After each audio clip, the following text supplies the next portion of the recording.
Classic Show in IJsselstein. Teunissen wint in Breda. Het is vandaag 16 september. Dit is het Pelemaasjournaal. Voor het 29e jaar op rij was gisteren de traditionele herdenking op het Britse oorlogskerkhof. Dit wordt altijd georganiseerd door de Bond van Wapenbroeders. Dit jaar was er voor het eerst een detachement Nederlandse Vredesmissie-veteranen aanwezig bij de herdenking. Zij werden aangevoerd door Hans Berkers, zelf veteraan en een van de initiatiefnemers van het Venrays Veteranencafé. De erewacht bestond onder meer uit militairen van de militaire basis in Vredepeel en de Bond van Wapenbroeders uit Limburg. Burgemeester Hans Gielissen sprak een in memoriam uit. Leden van de Scouting Venray legden bloemen op de 700 graven. Afgelopen weekend konden liefhebbers van oude voertuigen hun hart weer ophalen in IJsselstein. Voor het tweede jaar werd de Classic Show IJsselstein georganiseerd. Zaterdag viel het evenement helaas deels in het water. Door het slechte weer lieten sommige eigenaren van oldtimers en ook bezoekers het afweten. Daardoor ontstonden er open plekken op het terrein. Zondag werd dit goed gemaakt. Het was een overwegend zonnige dag, waardoor de bezoekers veel diverse oude voertuigen konden zien. Hierachter zie je de West Coast trucks die heel apart zijn. Ik neem aan dat jullie waarschijnlijk ook de locomotief hebben gezien. Achter op de oplegger met een Mack vrachtwagen ervoor. Iets heel aparts. Dan hebben wij hier de radiografisch bestuurde autootjes, heftrucks, vrachtwagens. Die heb je wellicht ook wel aangetroffen. En hele exclusieve Lincolns, Cadillacs, noem maar op. Eigenlijk te veel om op te noemen. Er was meer te zien dan alleen een rij stilstaande voertuigen. Sommige eigenaren gaven zelfs een demonstratie van hoe het voertuig in beweging gebracht moest worden. Er waren eigenaren met een enkele tractor of vrachtwagen, maar sommige bezitters hadden een hele collectie meegebracht. We hebben hier op het moment 22 auto's staan, van vrachtwagens en luxewagens eigenlijk. En dit is nog niet eens de gehele collectie die u bezit? Nee, dat is niet de hele collectie, want we hebben nog een grote takelwagen Diamond hebben we nog thuis staan. We hebben nog wel andere luxewagens thuis staan. En een Hensel vrachtwagen hebben we nog één. Dus we hebben nog van alles. Hoe bent u ooit begonnen hiermee? Ik ben eigenlijk begonnen met een Opel Kadetje, een A. Dat staat hier trouwens bij. En dat was eigenlijk per ongeluk gekocht eigenlijk, van een klant. En daar is het eigenlijk mee begonnen. Wat vindt u van het evenement? Nou, ik vind het een prachtig evenement. Vorig jaar heb ik het mee helpen op te zetten. Voor een gedeelte dan. Met Harry Buijs en Geert.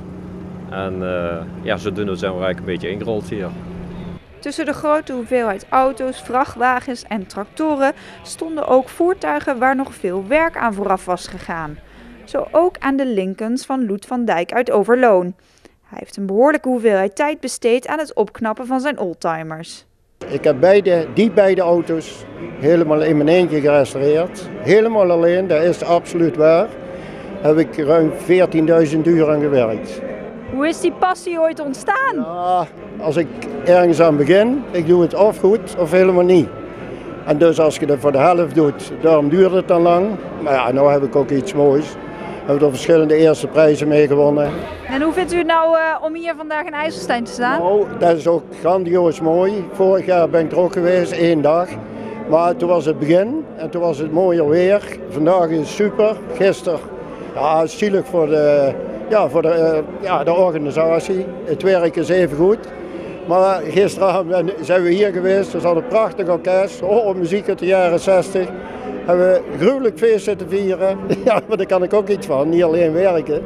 Dus dat was geweldig en vandaag is het heel druk, heel mooi. Echt een geweldige organisatie en evenement enorm groot. Het gaat op zich goed met de oldtimers. Vorige week nog werd bekend dat de prijs van een oldtimer nog harder stijgt dan de goudprijs. Voor iemand die rijk wil worden, een slimme zet dus om een oldtimer aan te schaffen. Ja, dat is misschien wel zo, maar aan de andere kant is onze regering nog steeds bezig met de belasting op de auto's.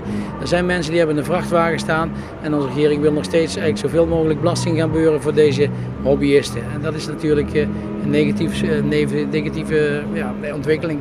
En maakt dat de hobby kapot, denk je?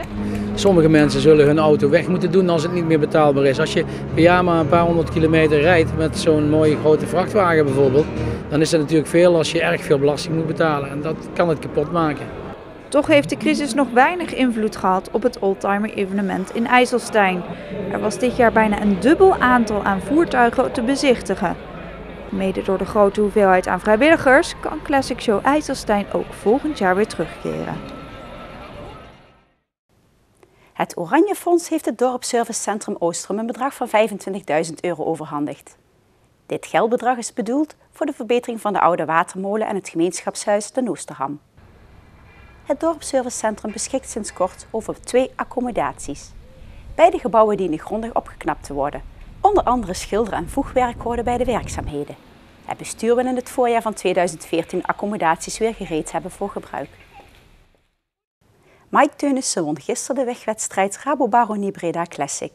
Met 200 kilometer een lange afstand voor Teunissen, die een mooie wedstrijd fietste. We waren al meteen weggereden met een paar man, maar dat was dan weer een beetje kansloos. Dus na een tijdje hebben we het teruggepakt. En toen waren we op het einde weer weggereden. En toen had ik gelukkig nog wel wat kracht over om te kunnen winnen in de sprint. Volgende week vertrekt de wielrenner uit IJsselstein naar Florence voor het WK ploegentijdrit voor belofte op 22 september. Een week later, op zaterdag 28 september, doet Teunissen ook mee met de wedstrijd voor belofte. Dat vraagt nog de nodige voorbereidingen deze week.